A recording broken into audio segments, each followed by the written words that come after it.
Hello everybody, welcome back to a brand new video. This is your boy the Chaotic One. I hate ads so much, I'm trying to make a video.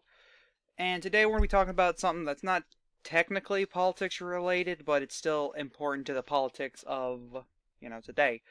And that is a possible war that could be brewing, possibly. I'm not going to say there is one.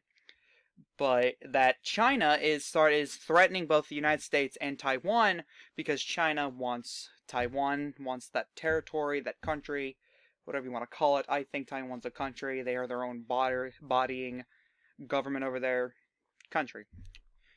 Like how the states are their, state governments, but they are seen by states and are accepted as states by the government, and they accept that, whatever. It's confusing, but Taiwan is currently, as here is an article by CNN, Taiwan scrambles fighters to see off Chinese warplanes as Xi meets top brass. So it's no secret that Xi Jinping wants Taiwan. There's no secret about that. And here's the thing. And of course, there are soldiers. This is from whatever this is. Taiwan News. I can't read that. But the Pentagon doubles number of U.S. troops in Taiwan under Biden. There's a reason for this, and at first we were told there were no troops in Taiwan. We had no U.S. troops. There was no boots on the soil, boots on the ground in Taiwan. None. No U.S. boots over there. None! Then John Cornyn came out and said, "Yeah, we actually got troops over there." And then he came back, and then he double stepped back and said, "Whoa! That was a misstep. I meant to say we don't have any over there." And then the Taiwanese government said, "Yeah, we've got like 13,000 troops over here, 13,000, 20,000, something like that." I could be completely wrong. It was something in the tens of thousands. There were boots. We did have soldiers over in Taiwan. We did. And so the Chinese media from Channel 12 News, the website, not the TV show, but Chinese media warns of attack on U.S. troops if they intervene in takeover of Taiwan. Okay.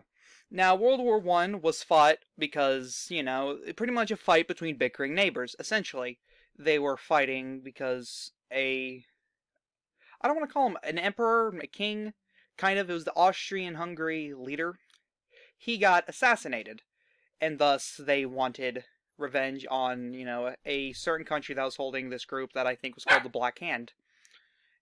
And so then, then it was essentially like dominoes fighting over. This country started attacking this country's allies started attacking that country, that country's allies started attacking the allied country, so on and so forth, and then World War I happened, and then World War II was fought over because Germany kept invading countries.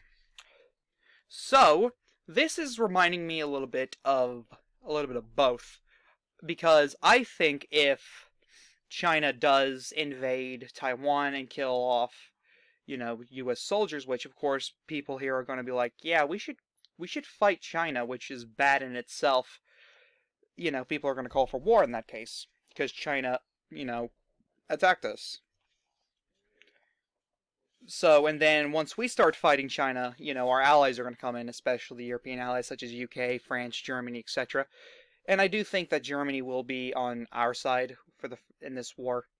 And we'll talk about Russia here in a second, because Russia is an interesting, like, they're a wild card. Putin is a wild card right now, which is interesting. But I want to know, have you guys ever heard of the four turnings theory? I'm not a journalist or anything. I'm just showing you what I see from what I've heard over the past few months.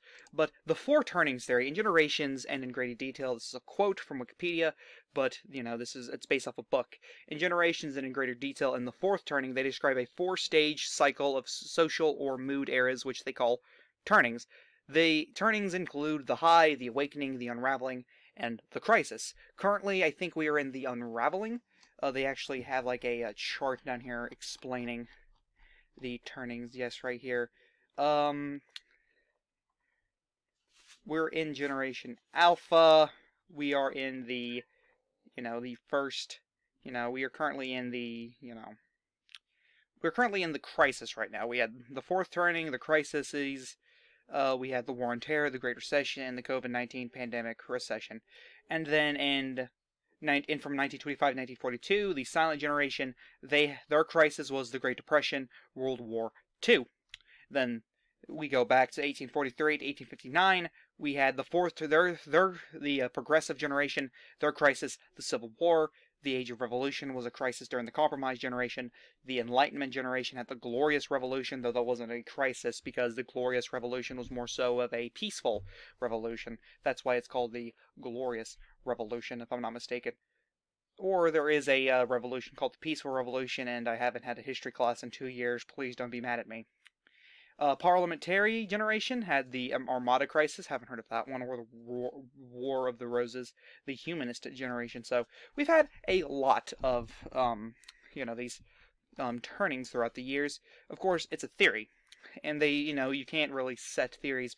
You really can't set times because, the Reformation cyclum, 97 years, the New World cyclum, 110 years, the Revolutionary cyclum, 90 years, the Civil War cyclum, 71 years, the Great Power cyclum, 81 years, the Millennial cyclum, 75 years, and we have this unknown cyclum starting in 2017, Generation Alpha.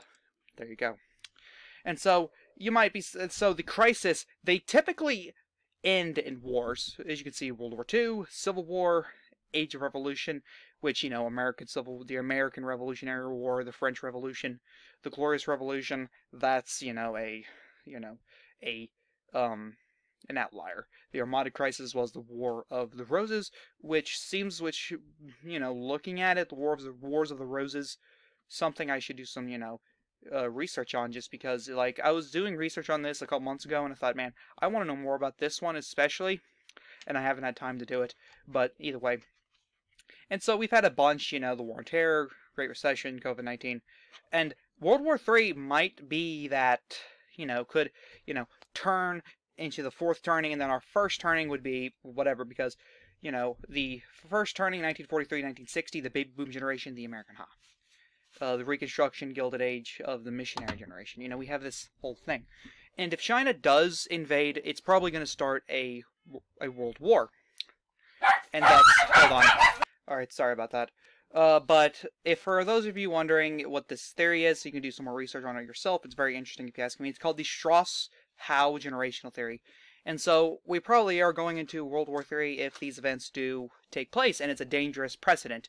And so I have just a basic, world map, so I can just show you. We're going to give China the red, and we're going to give the United States blue, because typically we are given the color blue. And so, there you go. It'll be the United States versus China. We can also give Taiwan blue, because they are theoretically going to be fighting with us. So what are some other, as we said before, the UK, Germany, France, they're going to be fighting with us as well. There's no doubt Italy will be fighting with us. Japan will be fighting with us. South Korea. South Korea will get involved because North Korea will obviously get involved. And I'm just going to say this now. If there is another big war between China and the United States, it's going to be a nuclear war. It is going to be devastating because, this ain't going to be a conventional war just because both countries have huge sets of nuclear warheads, and it'll be, okay, who's going to be the first to strike who? And if North Korea gets involved, they're going to be the first to strike, and then we're going to strike them back, and then China will strike us, so on and so forth. Now, what about Russia? Will Russia join China because they have a working relationship? They have had one since the beginning, since the end of the Soviet Union, around that time. We also need to give Canada to the United States as well, because if the UK is getting involved, Canada will also get involved. But what about Russia? People need to remember, because we always talk about, China is the biggest threat to Taiwan. Not really. It's Russia. Russia has been eyeing Ukraine, Taiwan. They've been eyeing Mongolia, Kazakhstan, Belarus, Latvia, Lithuania, Estonia, Poland. Not Poland, but, these countries right here especially. Maybe Poland. I haven't heard anything from Poland recently. They've been eyeing these countries because they were once part of the Soviet Union. And we know how Putin is. Putin has said that, the Soviet Union was the biggest disaster for Russia, so on and so forth. I don't think Russia will join either side. I think this won't be a traditional war. I think Russia will be its own side. Seriously. And then we could say Iran will join Russia. And the Ukraine, because I doubt the Ukraine will want to join the United States because of the whole, hey, because of what's happening with Joe Biden and Donald Trump. I doubt that there's a lot of bad blood there. They're not going to want to join Russia because, you know, they might get invaded. And so they might just join China just because China hasn't done nothing to them, which is bad enough that that this is not just, hey, we don't have one enemy, we have two enemies. Both major powers, by the way, have a nuclear weapon, which it's not fun. All right, this is going to be a danger to everyone. And I do think Venezuela will also get involved. We might even see Cuba join in the battle as well. Cuba might join China as well. I can also see New Zealand and Australia both joining the United States side. Maybe some other European countries as well. You know, more of the Middle East might join either Russia or China. This battle won't. Most of the fighting might happen in the Middle East, I think, and I do think this will completely destroy the Middle East because you definitely have these European countries, these Russian countries and Chinese countries, or at least the European and Asian countries meeting in the middle, which will be roughly around the Middle East, maybe in these disputed territories where the Soviet Union once was. So, and we might even see the battle take place down here, considering Iran is getting involved, which we might see Iraq join the U.S. side, even though there's some bad blood there, though Iraq and Iran both hate each other as well. From my understanding, I'm not the best with politics from outside the country and geographic history and all that. I should, but I'm not. So, again, if this were to happen, of course, like, I'm pretty sure every country will get involved. I can see Mexico joining the United States, just because we've had a pretty good relationship with them, besides the whole, hey, we're going to build a wall and you're going to pay for it thing. I doubt that's going to be a major factor when it comes, hey, nuclear weapons, we need your help. And I do think this will be a cold nuclear war that will end with the war getting hot, but it will be seen as World War III until someone, most likely North Korea, sends a nuke somewhere, probably South Korea or the United States. And then it will be the Fallout games, IRL, everybody, and we might actually have bunkers. That'll be cool. But tell me what you think about this video. I know I didn't go as in-depth as I typically do, but it's just something I want to talk about. This is the Catic One saying, peace.